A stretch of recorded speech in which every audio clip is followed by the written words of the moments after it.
One of the key themes, of course, for any exhibition on the Civil War are the twin issues of abolition and emancipation. And we are fortunate that both Winslow Homer and Eastman Johnson came of age when they did, because between the two of them, they make issues around emancipation and abolition, issues around human rights and American freedom on a general, non-race specific level. Eastman Johnson paints this picture called Negro Life in the South in the spring of 1859 before the war starts. He's had a falling out with his dad, who is a Northern Democrat from Maine. He is on his second marriage to a member of George Washington's family. It's bringing slaves into the household. Johnson is clearly not happy about this. That story gets contained in the book. This was interpreted differently depending on which newspaper you were writing for. Does that sound familiar? You had the New York Herald, which was the sort of Northern Democratic, keep the Union together at all costs, slavery can't possibly be that bad, run by James Gordon Bennett.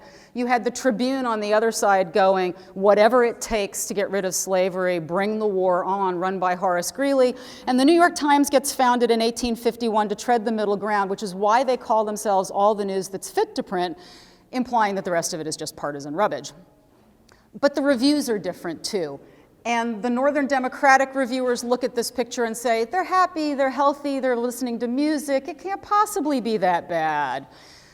The Northern Republican reviewers look at it and go, we are one stiff wind away from this just collapsing in on everybody. It is a metaphor for the state of slavery in the nation. We have to get rid of it. It's more complicated even than that. You have Lincoln's House Divided speech. You've got the big house next to the slave quarters. A house divided against itself cannot stand.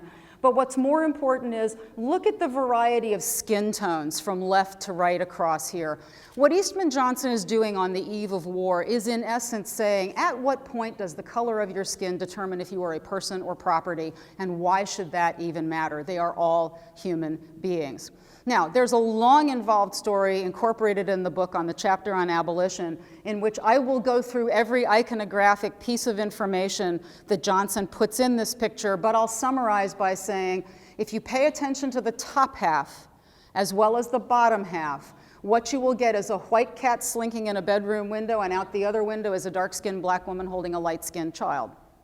There is a ladder going from that bedroom window up to the bedroom wing of the big house, and a bolt of fabric coming out the other bedroom window as though there is a way in and out without being seen.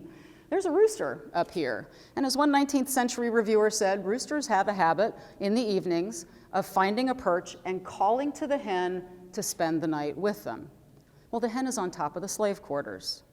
If you start adding up all of the little ins and outs, and then look down here at the white girl entering the backyard with the black woman checking to make sure the coast is clear, some reviewers said she's coming to hear the music. She's the mistress, or she's the master's daughter or something.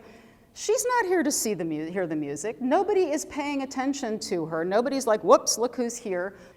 Is she a product of one of those liaisons that were written about so often between a slaveholder and one of his slaves? At the time that Eastman Johnson debuts this picture, there is a play on Broadway in New York about a young woman who is in fact passing for white, living in her father's house. When he dies, she is discovered to be part black and is sold with the rest of the property and kills herself rather than deal with that fate. This was common currency at the time, and the papers skirt around it, but the reviewer who referred to the chicken as the lord and master calling to his hen to roost with him for the night came as close to calling it out in plain sight as anyone.